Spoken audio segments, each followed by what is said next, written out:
तरफ से आप सभी लोगों को राधे राधे।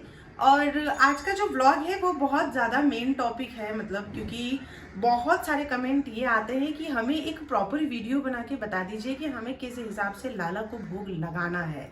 क्योंकि क्या होता है, अगर आप सेवा नियम पूर्वक कर रहे हैं ठाकुर जी की, तो सारी चीज़ों का जो नियम बताए गए हैं उसके अनुसार ही आपको सारी चीज़ें करनी है। फिर वो आप वात्सल्य भाव से सेवा कर रहे हो या किसी भी भाव से सेवा कर रहे हो, हमें जो सेवा के जो नियम बताए गए हैं, तो वो मैं आपसे कुछ नियम शेयर करती हूँ जो मैंने काफ़ी सारे जगहों से इकट्ठा किया है, क्योंकि मेहनत लगती है ऑफकोर्स से सारी जानकारी जुटाने, मतलब इकट्ठा करने में। तो आज का ब्लॉग शुरू करने से पहले अगर आपने चैनल को सब्सक्राइब नहीं किया है तो सब्सक्राइब कर लीजिएगा, बेल आइकन का ऑन कर लीजिएगा और लाइक और शेयर करना इस ब्लॉग को बिल्कुल भी मत भूलिएगा, ताकि अगर किसी लोगों को कोई भी चीज़ हो सकता है कि जानकारी ना हो तो इस ब्लॉग के माध्यम से उनको मिल सकती है। इससे बहुत सारी चीज़ें मुझे भी नहीं पता थी, धीरे धीरे मुझे पता चली, तो मैंने उस हिसाब से चीज़ों को एडजस्ट करना स्टार्ट किया। तो चलिए आज का ब्लॉग शुरू करते हैं। अब देखिए, जैसे कि ये हमारे ठाकुर जी हैं और ऑफ कोर्स हमारे ठाकुर जी को श्रृंगार बहुत ज़्यादा पसंद है, इसे सभी लोगों को पता है। और हम अपने ठाकुर जी को बहुत ही सुंदर श्रृंगार करके हमेशा विराजमान रखते हैं।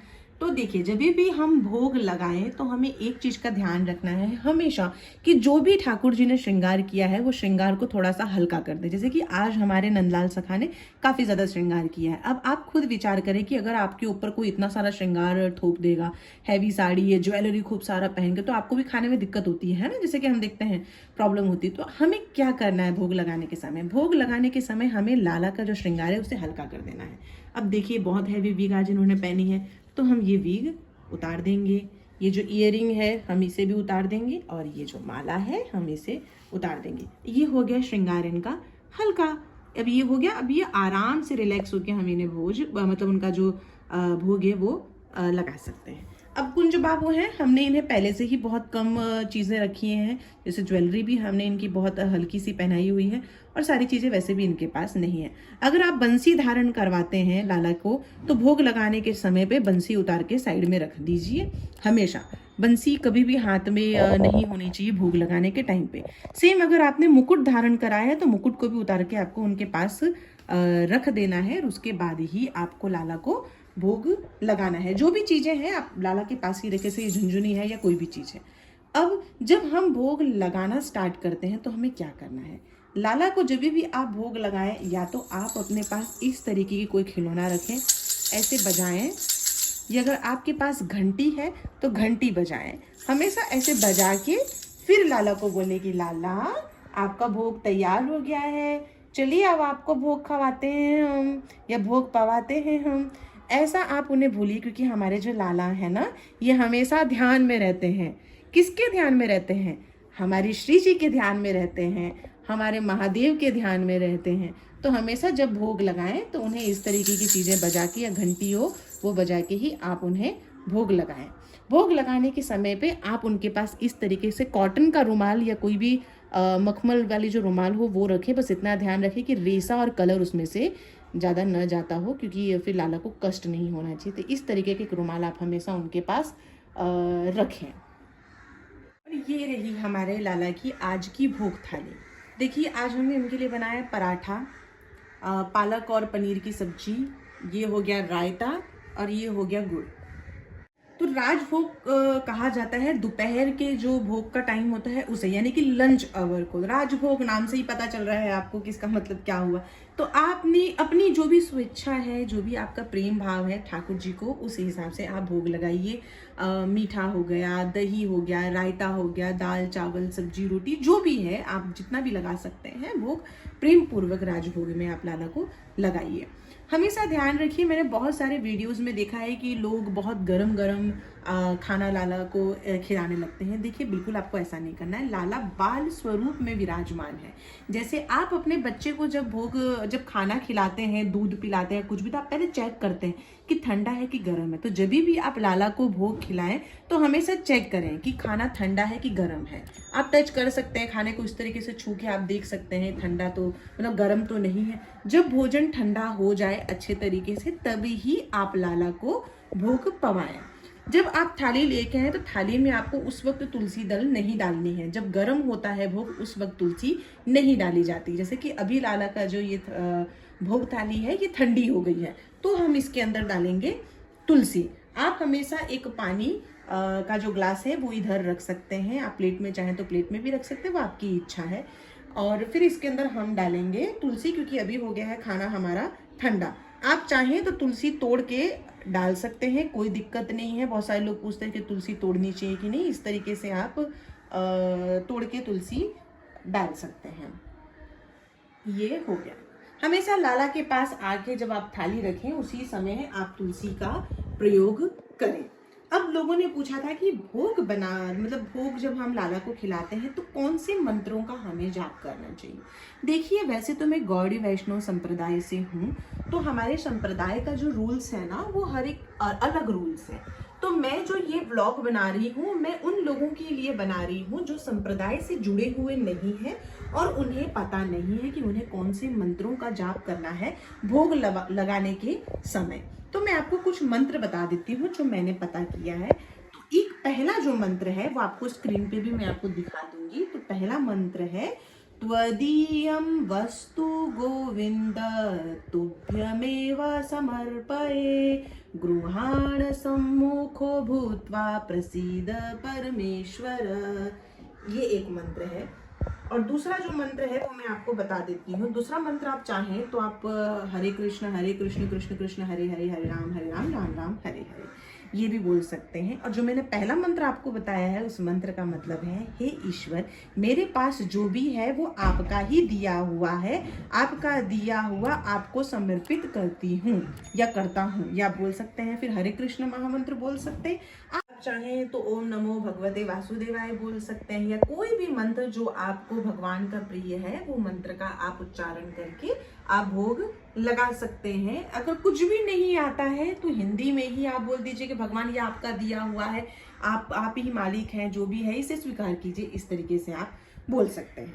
अब देखिए, हम कौन से हैं, तो हम कोई भी जो चीज हम जो प्रभु के लिए करते हैं तो हम कभी भी डायरेक्ट नहीं करते, हम गुरु द्वारा करते हैं। मतलब पहले हम गुरु के मंत्रों का जाप करते हैं, फिर हम बाद में भगवान को वो जो गुरु है वो भगवान को अर्पित करते हैं, तो वो एक अलग मंत्र हो जाता है। हम पहले श्रील प्रभुपाद जी से प्रार्थना करते हैं। वो मंत्र है नाम ओम विष्णु पादाय कृष्ण श्रेष्ठाय भूतले श्रीमते भक्ति वेदांत स्वामी इति नामिने नमस्ते सरस्वती देवे गौरवाणी प्रचारिणे निर्विशेष सूर्यवादी पश्चात्य देश तारिणे।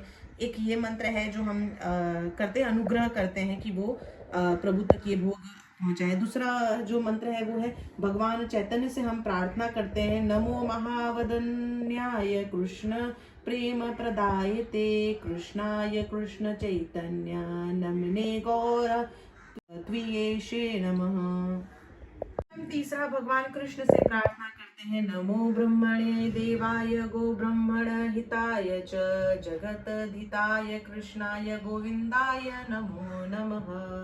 तो द्वारा जब आप भोग लगाते हैं तो आपको कम से कम 15 मिनट तक लाला के समक्ष भोग की थाली रखनी है।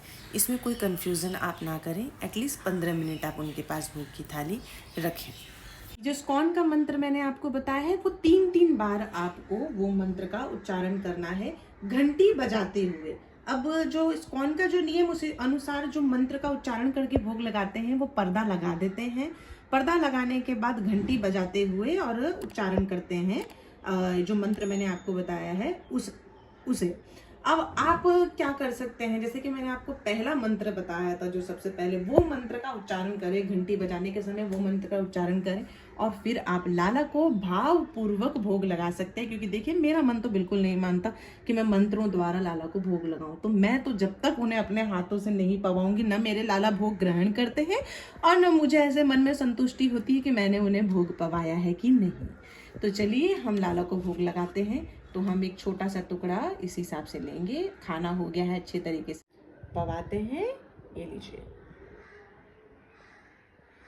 जो मंत्र मैंने आपको बताया है वो मंत्र का उच्चारण आप चाहें तो मन मन में करते करते या प्रभु के सामने जोर से जिस हिसाब से आपको उचित लगे उस हिसाब से बोल के आप इन्हें भोग लगाइए इस तरीके से। और जो भी भोग आपने रखा है लाला के समक्ष, आपको थोड़ा थोड़ा सब उनको पवाना है। लास्ट में खिलाएंगे हम लाला को मीठा। आप चाहें तो कोई भी मीठी चीज, जैसे कि आज हमने गुड़ रखा हुआ है भोग में, आप कुछ भी लाला को खिला सकते हैं। एक मीठी चीज रखिए क्योंकि उन्हें मीठा बहुत पसंद है। आप कुछ भी रख सकते हैं मीठे में, ऐसा कुछ नहीं। आप चीनी भी रख सकते हैं। भगवान को तो आप प्रेम पूर्वक जो भी भोग लगाते हैं प्रभु सब स्वीकार करते हैं। अब हम लाला को पिलाएंगे पानी। आप पानी चाहें तो भोग लगाने से पहले भी आप पिला सकते हैं, बाद में भी पिला सकते हैं, जैसा आपको उचित लगे। अब हम लाला को पानी पिलाते हैं। ये इस तरीके से।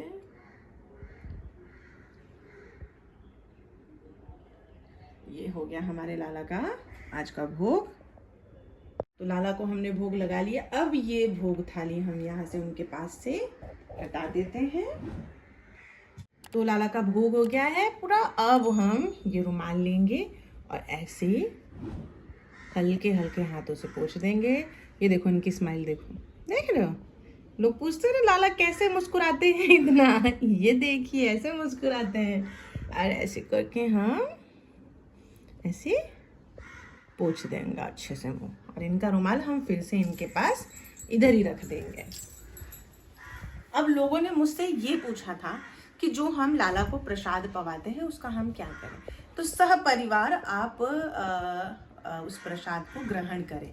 जब हम लाला को भोग लगाते हैं तो वो होता है भोग, मतलब जब बनाते हैं तब होता है भोग।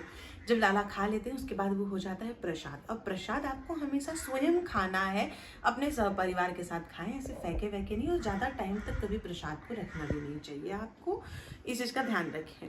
अब लोगों ने ये पूछा था कि सब्जी में जो तुलसी होती है उसका हम क्या करें। आइए मैं आपको बताती हूँ।